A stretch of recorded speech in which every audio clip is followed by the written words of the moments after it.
Soundcheck, June 21st, 2005. On the night in question, I was singing in a band called the Black Math Experiment, and we were slated to play at the Warehouse in Houston, Texas. Not Warehouse Live, that hoppin' up scale venue where the Houston Press holds their music awards showcase and the legendary Pink Dots unleash a lot of musical insanity every year. No, this place was just a warehouse called the Warehouse in the Warehouse District. At the time, I appreciated the anonymous cheek of the name, just as I once wanted to have a band called To Be Announced.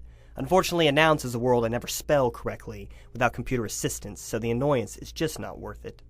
The promoter, a word used here in its loosest definition, had decided to try and draw people out to the unair-conditioned building by offering free beer to anyone dumb enough to attend the event.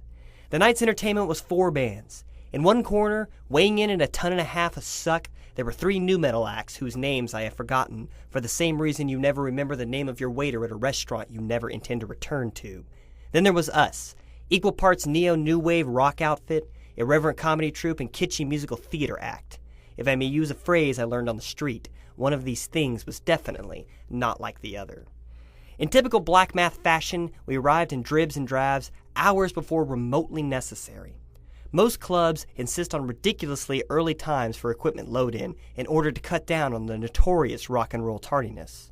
They expect you to be late, so they tell you to get there an hour or 2 before they actually want you there. That way you will be, in a certain sense, right on time. We all knew that, but professional pride superseded common sense with us, and we showed up at the agreed-upon time anyway, often to an empty club and a locked door. Bill Kurtner, our guitarist and main composer, got there just after I arrived. Both of us were flying solo after having informed our wives there was no alcohol but warm beer and no restrooms outside of the porta-potties. I helped him unload his truck, and we sat waiting on the street with the equipment while a 3-legged dog tried to piss in the empty lot across from us. Every once in a while, Bill would look up and down the dirty, trash-strewn street, look at me, and just shake his head. I had booked this gig, and that almost always meant it was going to go badly. Our bass player, Captain Mongo Nelson, and Christy Lane, my co-lead singer, arrived next. They were also without their appropriate band wives, and this was another bad omen. Our significant others had a knack for sensing gigs of epic failure and would usually make themselves scarce to help salve our wounded egos. No one likes to be brought low in his or her wife's presence. I helped the captain with his bass amp due to his bad back. We often joked that he had injured it burying the bodies of his slain enemies. Then came Chris Solis, lugging around his collection of soldered-together antique synthesizers, CD players, and his electronic Tamagotchi pet that amused him during his frequent song breaks. Sullen and smoking, he didn't talk with the rest of us and had probably only been awake for an hour at 6 p.m. Last came Brian Coleman. He wasn't our drummer yet. Our drummer was an Elisa's drum machine that I think Bill had lost his virginity to. There was simply no other explanation for his attachment to the damn thing. We were starting to work Brian into the band in a percussive capacity, but we're still ironing out all the kinks. So his job was to show up, push the button on the drum machine, and drink, an arrangement he was perfectly happy with since he would have been at the show regardless. This way, he at least got in free. As the sun was grudgingly going down, the exact kind of person you're imagining showed up to unlock the door and let us upstairs. He was somewhat disturbed by the gasoline can I had slung over my back. "Are you guys going to set something on fire?" he asked. "Just the world, baby," said Bill, trudging past with his guitar, leaving me to explain that it was simply my personal percussion piece and empty of all flammable liquid. I vowed to one day fill it with water, splash the audience, and throw lit matches at him for the sheer unholy hell of it. But I lost it soon afterwards and never got around to replacing it. One of the reasons for Black Mass adherence to showing up at the designated load-in time is the right to set the band schedule if it's up in the air, and also to claim whatever part of the club we wished as our personal kingdom. The no-lawyer, no-contract level of rock stardom has its ups and downs, you see. In this case, we were well rewarded.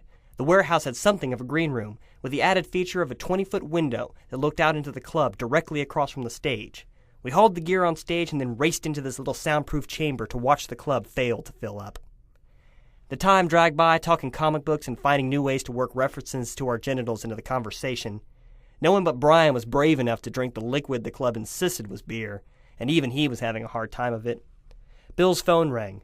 "Who's calling you?" I asked. "Everybody you know is in here." Domino's probably missed his usual pizza order and was worried about him, quipped Chris from the corner. "Bill, are you there?" I continued. "Where are you? We made your favorite mushroom and human baby. When can I see you, Bill?" Laughter all around, even from Bill, while he screamed, "Ha ha, die, ha ha, you can all die." A knock on the door telling us it was time to get on stage. We had chosen to go first. "We're not done with the cocaine yet," yelled Christy. The promoter ran to the window in a panic to spy in at us, only to find me playing mime with a real invisible wall for a change. He communicated his desire to have us start playing through the glass in a series of gestures, and we decided to get it over with. There were approximately 30 people in a room that could have easily held 200.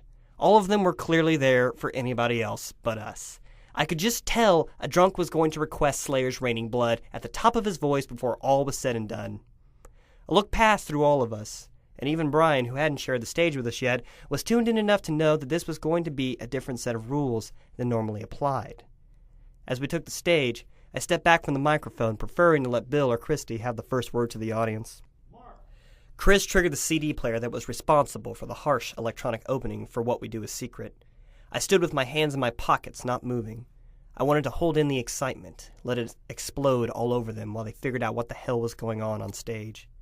I didn't move as I semi-sang the words in a changeless monotone, undercut by Christy's most ethereal voice. We waited until the recording cut out, and Brian hit the switch that brought our drums into play. Bill and the captain sprang into motion, jumping and strumming hard. Oh, the angry punk rock now led by Christy screaming while I supported her, the cheap whiskey of the oral cavity. It built until a small electronic break gave me just enough time to say, "I'm baking Toll House cookies, motherfucker! Come and get some!" Before the thunder of demon strings, synth, and machines brought the song to its close, I looked up and watched the crowd edging out of the club towards the stairs. These people would rather stand outside in the June heat next to a sewer than watch us for a minute longer. "Where are you going?" I screamed, and they stopped awkwardly, as if caught doing something wrong. "You want to go? Fine. Get out of here. Leave. Happy trails. I'll see you in hell, sailors. It's just going to be us and Jesus up here." Behind me, the band was trying not to fall down. They were laughing so hard. In front of me, the crowd lost all of its nerve and made for the exit as one. We were completely alone, upstairs in an empty club, listening to the amplifier's hum and crickets chirp. We looked at Bill for instruction. He shrugged and began the next song. Occasionally, some brave soul would start to come back up, maybe to give the weirdos a second chance, but they were met with thrown water bottles. Between songs, I drugged the mic cord to the stairwell and shouted down, "I know where you live. I know what cereal your mom eats. I'm gonna be your special prize. You better fucking believe it." Eventually, we killed the 45 minutes allotted, and the next band took the stage glaring at us. We had driven off the audience, and there was no one for them to sell CDs and T-shirts to. The promoter pulled Bill aside to explain that he would not be paying us for our time. Outside, the people who had avoided watching our show parted like the Red Sea as we drug our stuff down to our cars and loaded up. When it was all packed up, I looked at Bill. "Not the most productive evening, was it, boss?" I said, feeling somewhat sorry for the debacle. "It's punk rock," he said. "Don't worry about it." He drove off, and I chuckled quietly to myself as I limped through downtown Houston, looking for my car.